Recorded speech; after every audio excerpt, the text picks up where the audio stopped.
Ang septicemia o sepsis ang kondisyon ng pagkakaroon ng mataas na level ng bakterya o mikrobyo sa dugo dulot ng matinding impeksyon sa katawan. Maaaring ituring ang mataas na level ng impeksyon bilang lason sa dugo kung kaya't maaari ding tawagin ang kondisyong ito bilang blood poisoning. Bago natin simulan ang video na ito, huwag kalimutan mag-subscribe sa aming channel para sa mga health and love advice at huwag kalimutan pindutin ang bell button para lagi maging updated sa aming mga bagong videos. Ang septicemia o sepsis ay seryosong kondisyong medikal na nangangailangan ng agarang atensyon at gamutan. Maaari itong magdulot ng matinding pamamaga sa iba't ibang bahagi ng katawan bilang resulta ng pakikipaglaban ng katawan sa kumalat na impeksyon. Kung ito ay mapapabayaan, maaari itong makamatay. Ano ang mga maaaring dahilan ng septicemia? Ang pangunahing sanhi ng pagkakaranas ng kondisyong ito ay ang matinding impeksyon ng bakterya. Maaari itong magugat mula sa simpleng sugat na napabayaan at hindi ginamot o kaya ay mula sa isang kondisyon o sakit gaya ng appendicitis, pneumonia, urinary tract infection o UTI at meningitis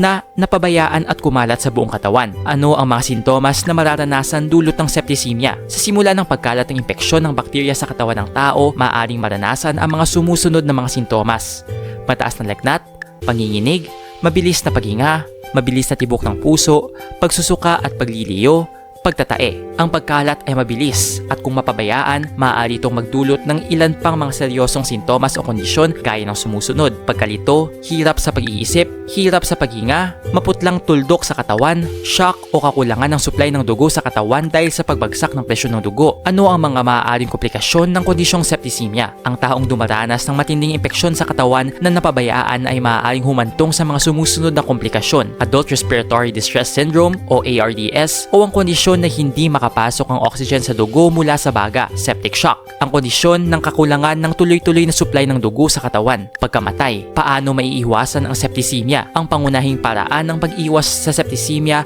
ay ang pag-iwas mismo sa kahit na anong impeksyon. Magagawa ito sa pamamagitan ng mga bakuna, pagpapanatili ng kalinisan sa sarili at paglayo sa mga posibleng pinagmula ng impeksyon. Ngunit kung nagsimula na ang impeksyon ng mikrobyo sa katawan, maaaring sundin ang mga sumusunod na hakbang upang maiwasan ang pagkalat nito sa dugo: pag-inom ng mga antibiotic kontra sa impeksyon, paglinis sa sugat sa pamamagitan ng mga antiseptic na gamot. Nag-enjoy ka ba sa video ito? Please hit the like button and subscribe sa aming channel para sa iba pang video tulad nito. Salamat sa panonood!